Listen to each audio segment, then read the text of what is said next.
Today is Monday, February 27th. We'll tell you which American agency now thinks the lab leak theory is the most likely cause of the pandemic, and why there's a holdup on a new at-home COVID test that also checks for the flu.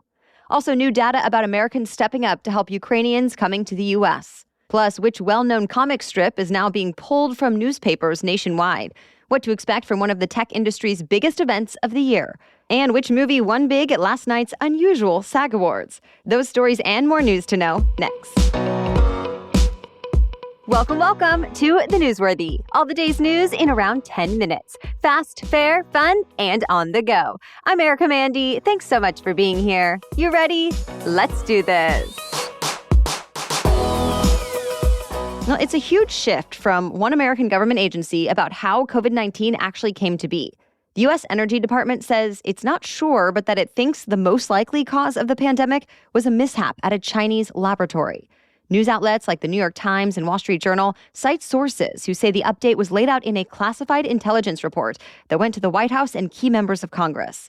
The Energy Department apparently has some new evidence to support it, and the FBI has been leaning toward that theory for a while. Even still, 4 other agencies and a national intelligence panel don't agree. They think the pandemic most likely came from a natural cause, like that perhaps it spread from an infected animal. 2 other agencies are undecided. But a turnaround from the Energy Department could be significant, since that's the agency that oversees America's national laboratories. Some scientists, lawmakers, and intelligence officials have been pushing for more research into the origin of the pandemic, saying it could be important to prevent and respond to future health crises. But that could be tough given the fact that China opposes any future investigation. And pretty much everyone agrees Wuhan, China is where the pandemic started, even if we don't know for sure how. To be continued. Federal agencies are stepping up their outreach in East Palestine, Ohio, where that toxic train derailment has sparked worry and outrage. The CDC, EPA, and FEMA started going door to door visiting homes over the weekend. They're asking how people are doing, seeing what they need, and connecting them with the right resources. For example, if they want their drinking water tested or if they want free health checks. This initiative came as House Republicans opened an investigation into the derailment and the Biden administration's response. Already, critics have been blaming President Biden and Transportation Secretary Pete Buttigieg for not responding right away. So the White House has started defending itself there, saying the EPA was on the ground within hours of the derailment. And the next day, the White House offered federal assistance. Some people are still calling for President Biden to go visit the area himself. Today, the United Nations top human rights group will kick off its latest and longest ever session. The diplomats have a lot to talk about over the next few weeks, like Russia's war in Ukraine, documented abuses in China's Xinjiang region, a crackdown on anti-government protests in Iran, and more. Overall, the UN Human Rights Council is made up of 47 member countries, and things could get tense, especially today when Iran's foreign minister is expected to speak and China's foreign minister is set to make a statement by video. Russia's representative is expected to attend on Thursday. You may remember last year, many diplomats walked out of the council chamber as the Russian foreign minister appeared on video to show they oppose the Ukraine invasion. This year, we're also expected to see some heated debates and new resolutions.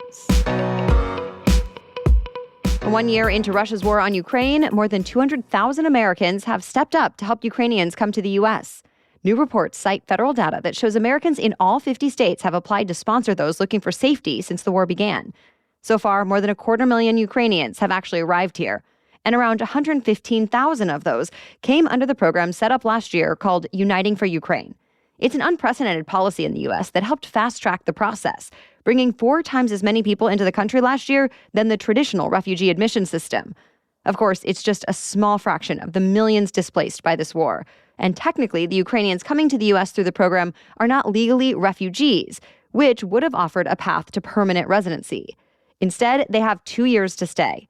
So as the fighting drags on, some advocates are worried about what will happen to the Ukrainians in the U.S. when that time is up.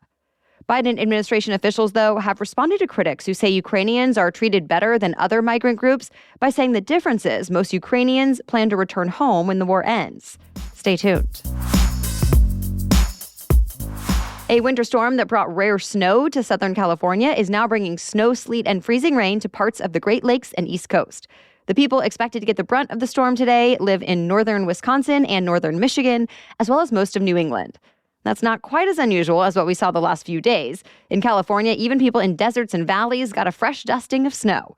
And unheard of amounts of snow were recorded in the mountains, like more than 3 feet on Mount Baldy near downtown Los Angeles, and more than 2 feet on Mount Laguna in San Diego County. Further north, Yosemite National Park is closed until Wednesday because of severe winter conditions. And for the next few days, blizzard warnings are in effect for much of the Sierra Nevada. More news is coming up, but first, thanks to our sponsor, Tommy John. As the weather gets warmer, or at least we start getting excited and thinking about the weather getting warmer soon, and jackets and hibernation sweats can finally come off, what should you be putting on? The easy answer is the new Tommy John loungewear. Let me tell you, I love my Tommy John loungewear no matter the season. It is the softest fabric I own, and it always lays just right. And it's no wonder, since now I know Tommy John loungewear, pajamas, and underwear have dozens of comfort innovations, like luxuriously soft tri-blend and micromodal fabrics with 4-way stretch. And I appreciate that I feel cozy, but still look stylish, so that I can wear my loungewear out and about this spring as well. I originally found Tommy John through a friend's recommendation, and so I'm really happy I get to be the one spreading the word now. With over 20 million pairs sold and thousands of 5-star reviews, people love Tommy John for good reason. Shop Tommy John's colorful new spring designs at TommyJohn.com/newsworthy, and you can get 20% off your first order. Save 20% right now at TommyJohn.com/newsworthy. See site for details. The FDA okayed the first over-the-counter at-home test that can pick up both COVID-19 and the flu. But there is one problem. Just 2 days before the FDA gave its authorization, the company that makes the test announced it filed for bankruptcy. The reason? It expected that authorization back in August, before the peak of flu season. So it went ahead with manufacturing the test without getting any money from sales for months. And it's now trying to sell its business. So it's not clear when the test is actually going to be on store shelves. Still, the FDA is calling this authorization a milestone. This test is more sensitive than the rapid antigen tests for COVID-19 out there right now. Assuming it does hit the market eventually, it will come in a nasal swab and will be available for anyone ages 2 and up. Expect some big announcements in big tech this week. The Mobile World Congress, or MWC for short, kicks off today. It's the world's biggest and most influential meeting for the mobile tech industry. Companies will show off new phones, metaverse experiences, AI-powered chatbots, and more. Plus, there will be a lot of attention on potential uses for 5G wireless technology that could end up powering automated factories, driverless cars, and even smart cities. More than 80,000 people, like tech executives, inventors, and regulators, are expected to be there, including Google's parent company Alphabet, Facebook and Instagram's owner Meta, Microsoft, and Netflix. MWC is happening all week through Friday.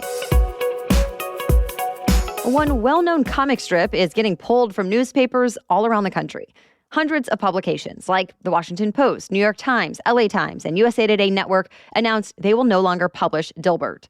They're reacting to Dilbert's creator posting a racist rant on YouTube last week. In it, he called Black Americans a hate group and said white Americans should stay away from them. Since then, he went back on YouTube to say his comments were taken out of context, but then said, quote, "You should absolutely be racist whenever it's to your advantage." With that, even more newspapers put out statements saying his views did not align with their values. The cartoonist did get some support from at least one prominent business person, though, Elon Musk. He tweeted yesterday to say it's actually the media that's, quote, racist against whites and Asians. As for Dilbert, this seems like the end of an era.